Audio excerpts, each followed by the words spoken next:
Hello and welcome back to the Movie Attic. I'm Mike, and as you can see, this is the attic of horrors.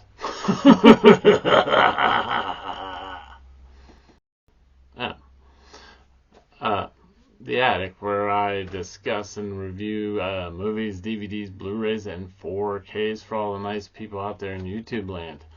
Today's big movie is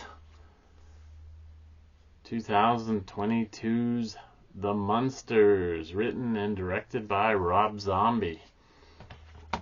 This could be my most controversial episode ever. I remember when this movie first came out, I was watching a lot of reviewers, and it seemed like overwhelmingly they hated it. I know who Rob Zombie is, but I don't know anything about him. I know he makes movies. I think he made music before that. Never saw any of his other movies. So I didn't know what to expect. I saw trailers for it, and I thought, that looks like something I'd be interested in.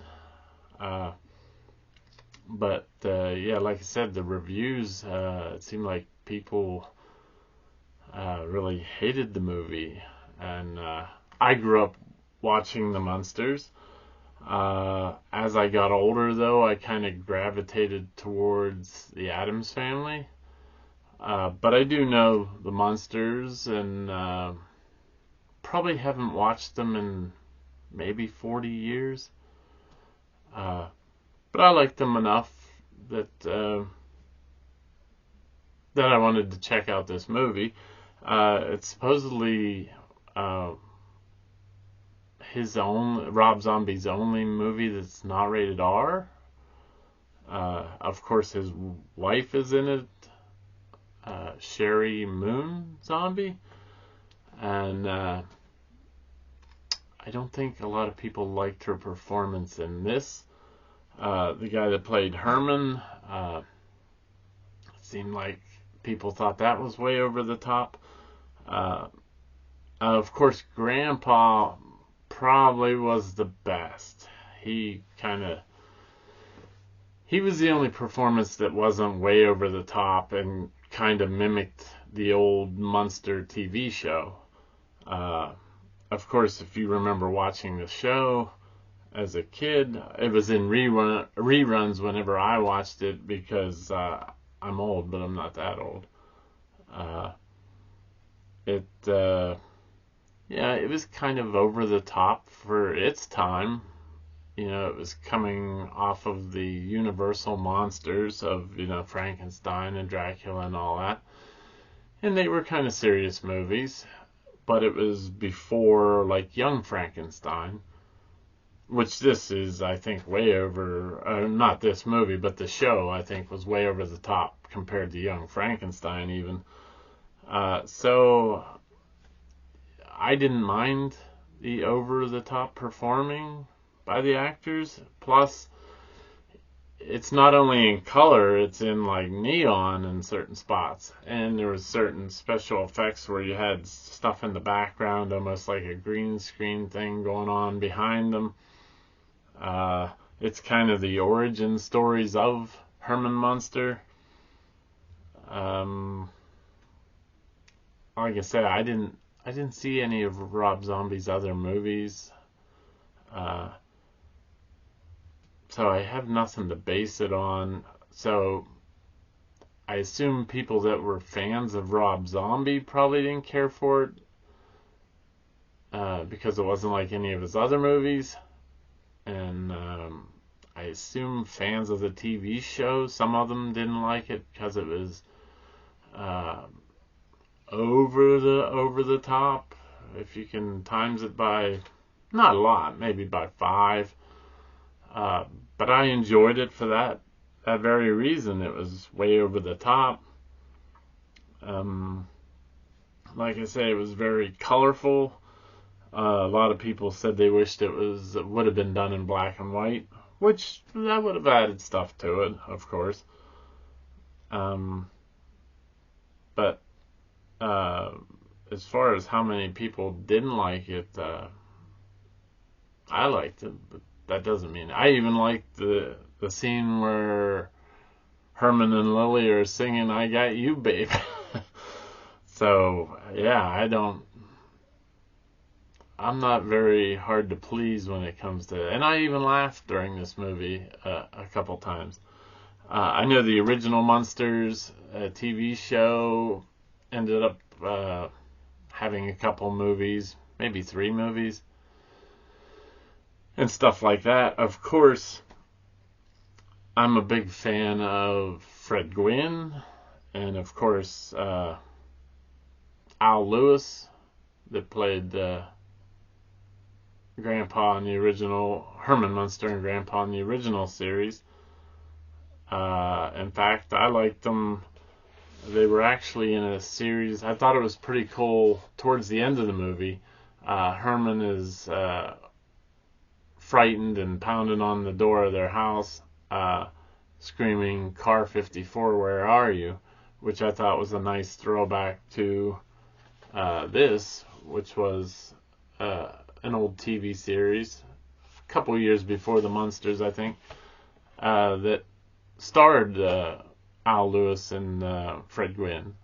So I thought that was kind of a nice throwback.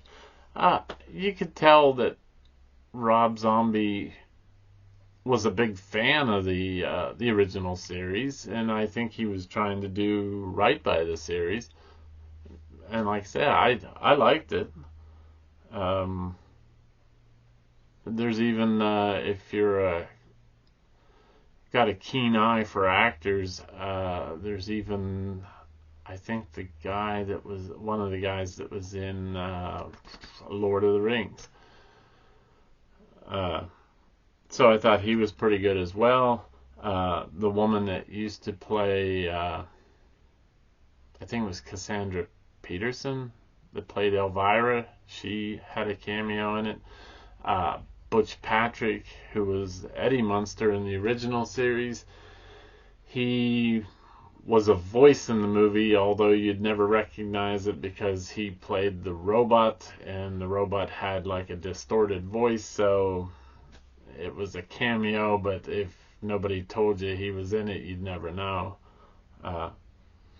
There is, I think, an audio commentary by Rob Zombie, which I don't listen to a lot of audio commentaries unless I'm trying to find out something specific that might be covered. But so there's I don't think I showed the back. There, it's the exact same. No inside artwork, and of course, wrong way. There's the Blu-ray disc. I was disappointed it didn't come out on 4K. I think as colorful as this whole thing is, probably would have been even better with some HDR or maybe even Dolby Vision. I think it's a 5.1 surround sound or Dolby Audio, which I had no problem with the audio, and visually it looked alright. It looked grainy in spots, which is fine because you want it to look like a vintage movie based off of the show. And there's even a black and white sequence at the very end that kind of mimics, I don't remember if it was the beginning of the show or the end of the show, probably the beginning, but I thought that was pretty cool as well. So overall, I liked the movie. So guess I'm in the minority. If I was to give this a rating, which, like I say, the ratings don't really mean much. If you like the movie, it could be a 10. If you don't like the movie, it could be a 1 or a 0. I've seen some people that hated really good movies and liked really dumb movies. I like really dumb movies. This had a lot of dad humor jokes in it. Of course, that's right up my alley. So I would rate this a big 8 out of 10 rolls of pink insulation. Like I said, I enjoyed it.